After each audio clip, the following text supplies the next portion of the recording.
everyone, welcome back to Infinity Wealth. Dr. Marttand Patel here. Okay, so in part 2 of this video series, what I'm going to talk about is how the coronavirus is going to affect landlords and what steps that you need to take. First of all, Bank of England reduced interest rates yesterday since my last video.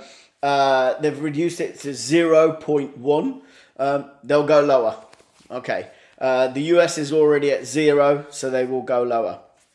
Okay, so at Infinity Wealth, we really believe in helping people from a standpoint of real experience. So I've been talking to a lot of my landlord friends. They have already been getting requests from tenants saying, I can't make my payment. This is the problem. So we as landlords understand what the problems are, but we have to be mindful of a couple of factors. I've been in this business for a long time. One of the factors is that there are some, and I'm not saying all, there are some tenants that are going to try and take advantage of this situation with their landlords. So you've got to be aware of that. Okay, so what do? Well, the steps that you need to take is, first of all, if they're finding it difficult, ask them, okay, I understand that you're finding it difficult. Can you provide some sort of proof from your employer that obviously they're not paying you? Because some employers are going to carry on paying their employees even though they're at home. Okay, some of the restaurant staff, so if you've got tenants who are working in the service industry like restaurants or takeaways, they may not get paid. But that's first and foremost to make sure that they are vulnerable and they are having these difficulties rather than having the wool pulled over your eyes. Okay, so that's first and foremost. Once they've identified that, yes, they are not getting paid, then it's a case of being an understanding landlord. Okay, at the end of the day, the more people you help in this life, the better it is for everyone. So what you then need to do is work out some sort of payment plan. Okay, that payment plan could be, okay, so if they're not going to be working for the next few months, what they could do is that they could pay you in stages. So, or you could give them a slight break and then they can start paying you. But I would always request, look, just make some sort of payment. And then what we can do is we can make up that difference as we go along once everything clears up in the system. So that's the first point. Be very mindful of that situation. Okay, so the next thing that you need to do is, position yourself correctly. We have actually sent out emails to all our tenants. Now, I will link in, if you're interested in a copy of that email that we've sent out, please click on not click on the link, but there will be a email address which is info@infinitywealth.me, and I will send you a personal copy of what we've already sent out to all our tenants. Now, that email comprises of the following. First of all, making sure that the tenants are aware of keeping hygiene. We have a lot of HMOs. So in our HMOs and also our standard buy-to-lets, we've sent out information to all our tenants saying, okay, please keep the hygiene levels to the maximum that you can. Be mindful of other people because they could be self-quarantining. We have tested the alarms, so we've gone to all our houses because there could be a situation that we are, there is a full blanket cover that you can't go out of the house, so you can't get tradesmen there, you can't go to inspect. So we've notified them. I went round, checked all the fire alarms, everything else, make sure everything was perfect. The next thing to do is to also notify them, okay, if there is a problem, we will endeavour to get that problem resolved if it's an emergency as soon as possible. If it's not an emergency, due to the current position, we may find it difficult to get tradesmen in to resolve that issue, but please bear with us. We will do our utmost. That's the sort of email that we sent out, and I'm happy to provide you a copy of that email so you can utilize that as well. Okay, so the next thing that we need to talk about is if you are within the service accommodation arena and you've got lots of service accommodations, you're going to find it quite hard at this moment in time. The reason why you're going to find it hard is all the hotels, as you probably know, all the hotels are getting very small bookings. You're going to be doing the same.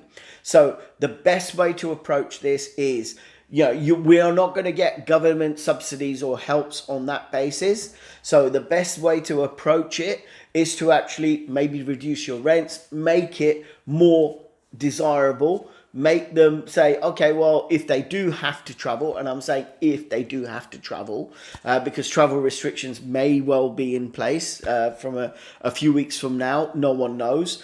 So if you reduce your rents just to cover your overheads. So this is a time not to look for profits, but to really utilize covering your overheads so that you don't yourself fall into financial difficulty. Now, if you've been following our blogs from before, you would have heard me say, now is the time, way before the coronavirus came in, now is the time to actually put some cash aside for the rainy day. You need to do that. You always need, for us personally, we use a year's worth of rent as a buffer, just in case something dramatic was to happen. So if you haven't done that, then that's fine. You may be a new landlord, that's fine. The best thing to do is, if you're having some sort of difficulty in making your mortgage repayments, best thing to do is to contact your lender. Don't bury your head in the sand. Best thing to do is contact your lender, because lenders are very mindful of what is going on, and what they can do is just postpone that interest for that month. Obviously, it will occur for a later date, but it means that you don't have to make that monthly payment. Does not mean that you're going to get away with it and not make those payments. You still have to make those payments. But mortgage lenders are here to also work with landlords. So if you're having difficulty, and they've said, the mortgage, all the mortgage lenders have said, look, that won't go against your credit score. If you're in that difficulty. If you're not in that difficulty, I will always advise you, carry on making those payments. Why not, right? Because at the end of the day, it's something that you have to do anyway. Okay, so that's first and foremost. Be mindful of what's going on. Keep money aside for these uncertainties. What else can I say? So the other thing is, if you look at commercial property, and I have a lot of friends that have houses everywhere in London.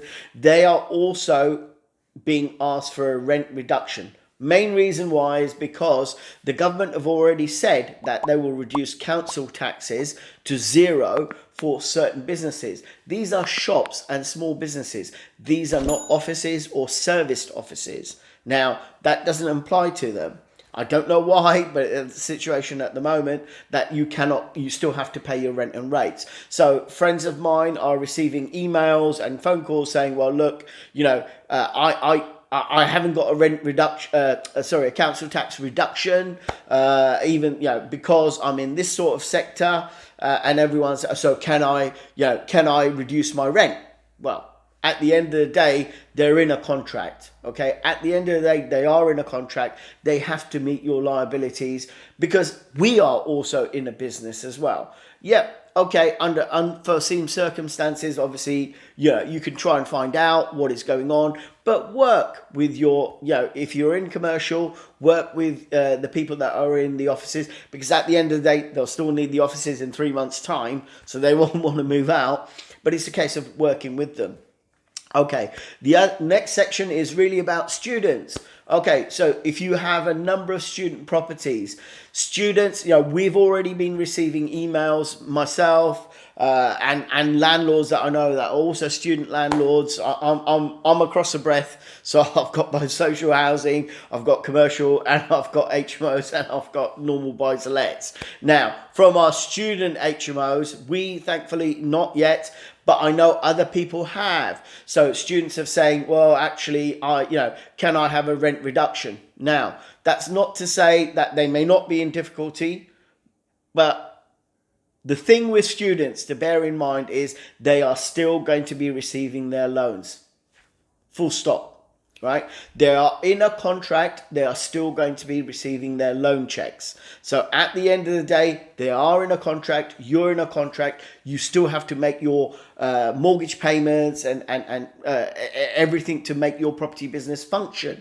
So we have come back to, we haven't, but I've suggested to other people who have contacted me, the best thing to do is to go back to students to say, listen, I understand that, but you're still receiving your loans, your student loans, so you're still able to make that payment. I understand that university may have closed down, but you are working from home, but that does not deter you from making your payments. After all, you are in a binding contract, and it's not as if you're working and you can just take a holiday from the rent. So that would be my advice. You've got to be, in these times, you've got to really weigh up.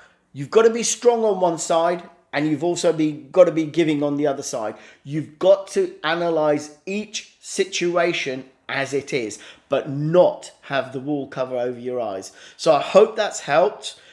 If you've got any inquiries or any questions, just email us at infinitywealth.me. We'll gladly be able to help you. Okay, so I hope you've enjoyed this video. The next video, we're really talking about the economy, and I urge you to watch that video to find out what's going to be happening as well. And I've done a deep dive into what I perceive that could potentially be happening. Okay? All right, so take care of yourselves, guys. Speak to you soon.